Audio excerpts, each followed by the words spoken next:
File. In this February 8, 2018 file photo, the logo for Twitter is displayed above a trading post on the floor of the New York Stock Exchange. Twitter suspended at least 58 million user accounts in the final 3 months of 2017, according to data obtained by the Associated Press.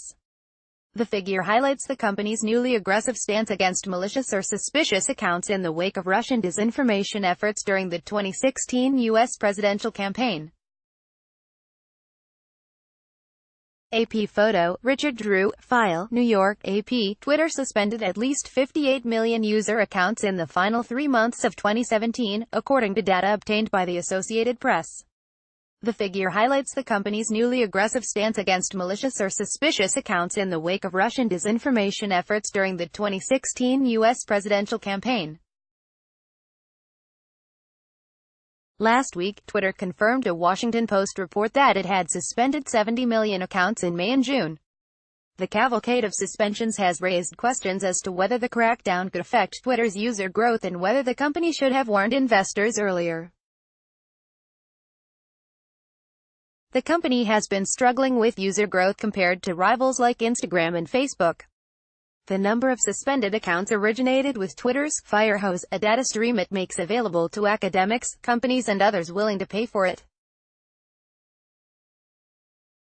The new figure sheds light on Twitter's attempt to improve information quality on its service, its term for countering fake accounts, bots, disinformation and other malicious occurrences.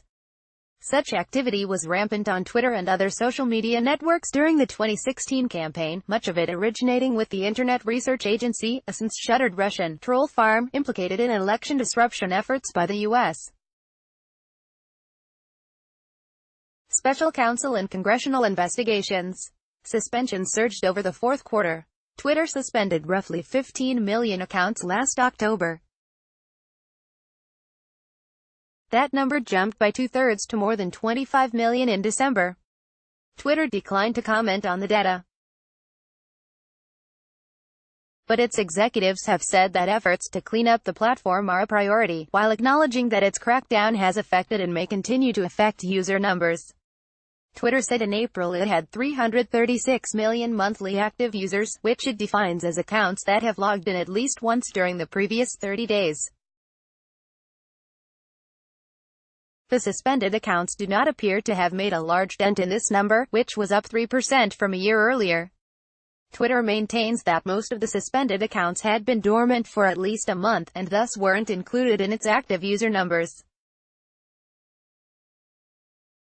Michael Pachter, a stock analyst with Wedbush Securities, said he thinks the purge late last year may have been part of an initial sweep of inactive accounts that had little effect on activity or advertising revenue. But he said he expected advertising revenue to fall 1 to 2% due to the more recent purge last week, when Twitter said it was removing frozen accounts from follower counts. He expects the company to be upfront about the impact when it announces quarterly earnings on July 27, and said the cleanup is good for users and advertisers. "They're certainly doing the right thing," he said.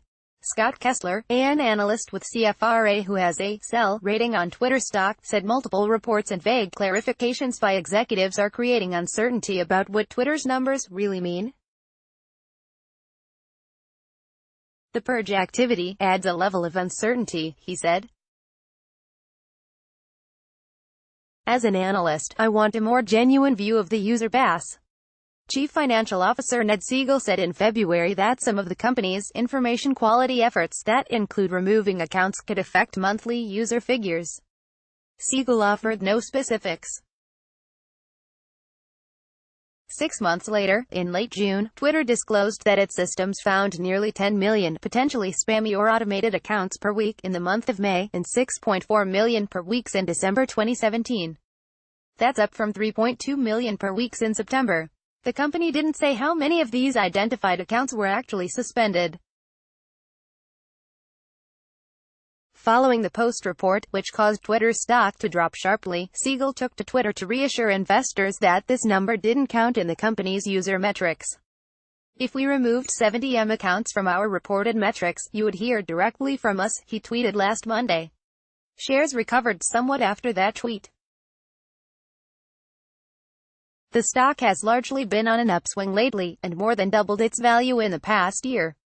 Twitter is taking other steps besides account deletions to combat misuse of its service, working to rein in hate and abuse even as it tries to stay true to its roots as a bastion of free expression.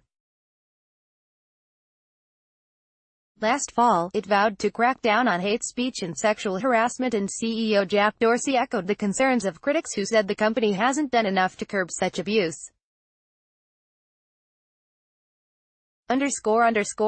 Associated Press reporters Chad Day in Washington and Ryan Nakashima in Menlo Park, California, contributed to this story. Copyright 2018 The Associated Press.